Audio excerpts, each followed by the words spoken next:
Happy Advent. I know, it's not even December yet, and you probably have some Thanksgiving leftovers still in the refrigerator.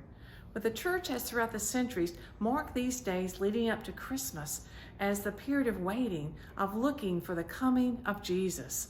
So you might remember having an Advent calendar sometime in your house. Maybe you've got one up already. And every day you open up one of those little doors or windows and there's a surprise inside.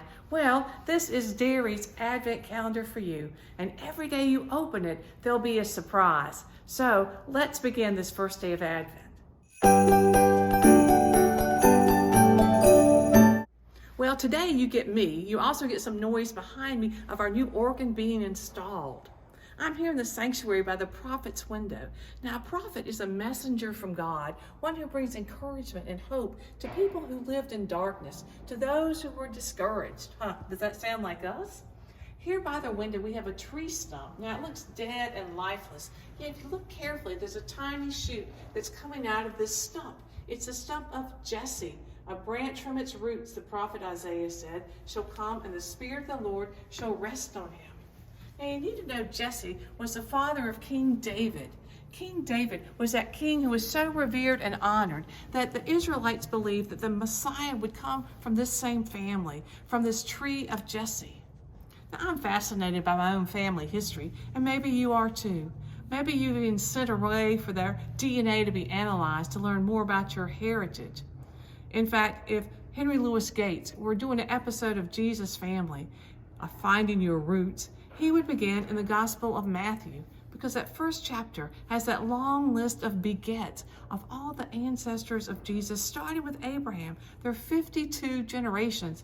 That would be quite a genogram to have spread out in front of you. Now, it may look a little boring, but if we look carefully, there are a few surprises. In fact, a few skeletons in Jesus' family, just like in our own family. For fun, let's look at the 5 women who are mentioned. Just saying there are 5 women who are mentioned and named in Jesus' genealogy says a great deal about how important they were. Of course, we have Mary, that's his mother. And then Jesus' grandmother was a Moabite, a foreign woman named Ruth. She's got a whole book of the Old Testament about her. And then her grandmother was Rahab. We know that she was a prostitute. And let's not forget about Tamar, who was a victim of sexual violence, as well as David's wife, Bathsheba. Wow, this list isn't as boring as it sometimes seems.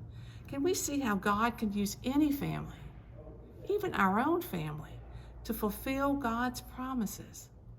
Advent is looking back to see the fulfillment of Jesus as a Messiah, but it's also looking forward to see Jesus coming in our life.